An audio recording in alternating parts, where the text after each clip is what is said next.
One aspect of ecology is called population ecology. And population ecology studies the factors that affect population size and distribution of organisms and how these factors change over space and time. So it's important, if we're going to talk about a population, to be really clear about what a population is. This goes back to previous lessons that we've had. A population is a group of interbreeding individuals.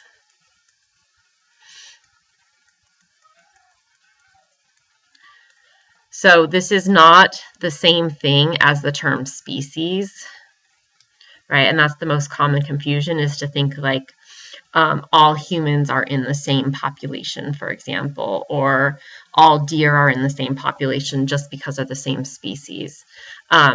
There's limitations due to breeding. So this is primarily usually a spatial limitation. So organisms can only breed with organisms that are close enough or within their realm of breeding. So water lilies in a particular lake would be a population because the water lilies in that lake can breed with each other. There might be the same type of water lily in a lake on the other side of the state, but because those two water lilies can't breed with each other, they're not a population. Prairie dogs, another example. We have prairie dogs in Aurora. In Aurora, the prairie dogs may be part of a population, but they're not in the same population as prairie dogs in Nebraska because prairie dogs don't travel that far. And so deer, on the other hand, their population is considerably larger because deer in Aurora can mate with deer in the mountains and deer in Utah and deer in Nebraska, because deer migrate and move long distances. And so their population is spatially larger, okay, because it's about their behaviors and their ability to travel.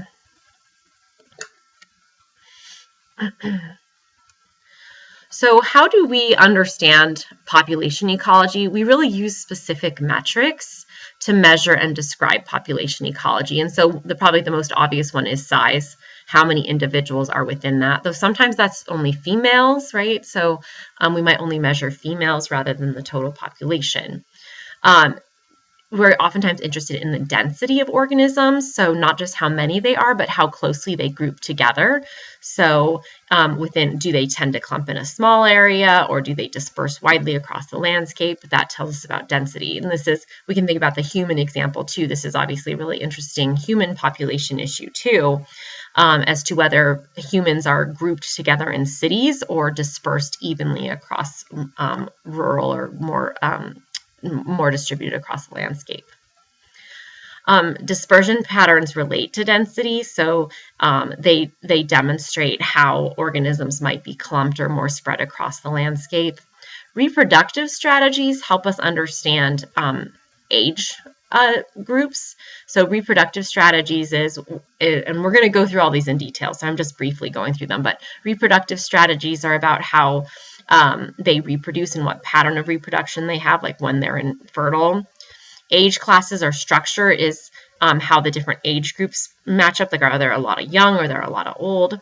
And then not just the population size, but how that population is changing. And we have various tools and mechanisms to understand how the population is changing. So as I said, we were overviewing there, and we're going to go through all of those things in greater detail. So we'll start here with dispersion patterns. So dispersion patterns show us how a population distributes itself across the landscape, and so it relates to density in that way. So the most common dispersion pattern is clumped.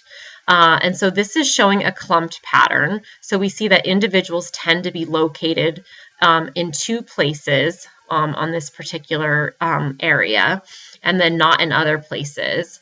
And this is very typical. It's the most common dispersion pattern because it relates to resources. In nature, resources tend to cluster. So water might be clustered like a river or a lake, right? Food might be clustered like a grove of trees that all like of the same type of tree. That might be where the animals are locating.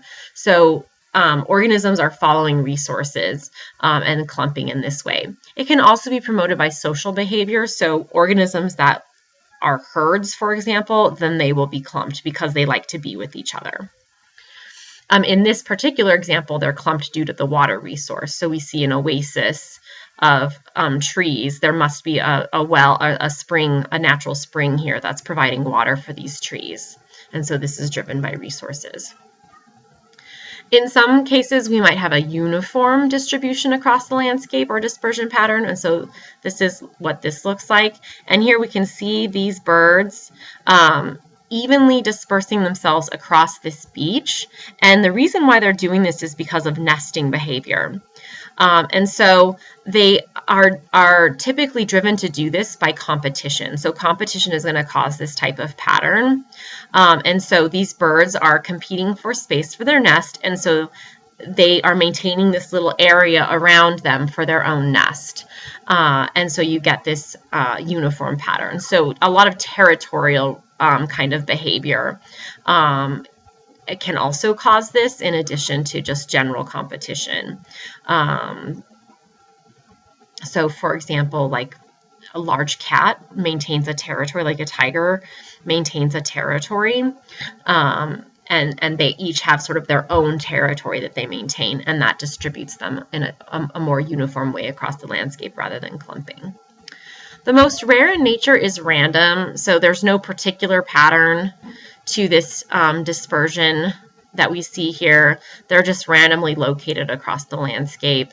This is really rare in nature because resources are not usually randomly spaced. So this will typically only occur where resources are very common and abundant. And so, again, that's not usually the case. There's usually competition or the resources are limited and clustered. Okay, so another aspect of population ecology is reproductive strategies. And so semal parity and iteroparity are the two major types of reproductive strategies. Semal parity is when an organism produces all of its offspring in one single event in its lifetime, and then it dies. So they reproduce once and die. This is an agave. That's what an agave does. So most of the time it just has like the leaves growing, and that can be for many years depending on the organism. And then at one point in its life, it sends up this flower, which produces the seeds. And once it makes this flower, it dies. And it just does that one time. And so that is a semalparous organism. Iteroparous organisms, or iteroparity, is for organisms that reproduce repeatedly, so more than once over their lifetime. And so there's two variations of this: seasonal iteroparity and continuous iteroparity. Seasonal iteroparity is for organisms, or is when organisms have distinct breeding seasons. This tends to be in sort of a yearly cycle. So a lot of birds are seasonal iteroparous. So they make eggs, make a nest, and take care of those babies one time a year, and they won't do it again until the following year. So that's seasonal iteroparity. And so you see, if you looked at their reproductive events, it just happens repeatedly every year at the same time for their whole lives. Whereas in semalparity, they were alive, one reproductive event, then they die. Excuse me. Continuous iteroparity is when organisms reproduce repeatedly, but at any given time of year. So this is driven by their own cycles rather than the seasons. And so primates are a good example of this. So here we see a chimpanzee, and this mama actually has babies of different ages. So, she kind of has like a toddler and an infant, to use human terms, hanging on to her. And this happens because they are just sort of randomly reproducing throughout their lifetime. And again, there is a rhyme or reason to it. So this is driven by cycles. So like humans, chimpanzees have estrus cycles. And so they will have young and then not be fertile for a while. And then once their young is a little bit older, they'll go into their estrus cycle again and can potentially mate. And again, there's just not an even time span on it. It's not on a seasonal basis. It's just whichever female, whenever, is ready and mates with the male. And so you see it randomly over their lifetime rather than evenly distributed. So the reproductive strategies of an organism can affect the age classes of a population. So age classes are groups in a certain range of age. So for example, a really common way to do age classes is just based on year. So organisms that are between 0 and 1 years old, organisms that are 1 to 2 years old, organisms that are 2 to 3, 3 to 4, 4 to 5, etc. So that might be how you do one type of organism. Now, this doesn't always make sense. Like, humans have a really long lifespan, so you don't typically see humans broken into this kind of age class. Humans are oftentimes more broken into like 0 to 13, 13 to 23, like more like decade, depending on what the purpose of breaking the humans into age classes is. But again, it's primarily a way to just create age ranges to understand your population. Semilparous organisms will have young that are all in the same age, exactly the same age. So if every spring a bird has babies at the same time, they always have 1-year-olds, 2-year-olds, or 3-year-olds in the spring. There's not 1.5-year-olds in the spring. They're always 1-year-old. Does that make sense? And in that case, these are called cohorts. Okay, so again, they are exactly the same age. Iteroparous organisms have young of any different age. They can have a 1-year-old, a 1.25-year-old, a 1 3/4-year-old, a 2-year-old, a 3-year-old in the spring. It doesn't really matter because they're just having babies at different time periods. So regardless of whether organisms are iteroparous or semilparous, or how you look at the age classes, we can make a generalization about age distribution. And so this is just a really broad way to predict population.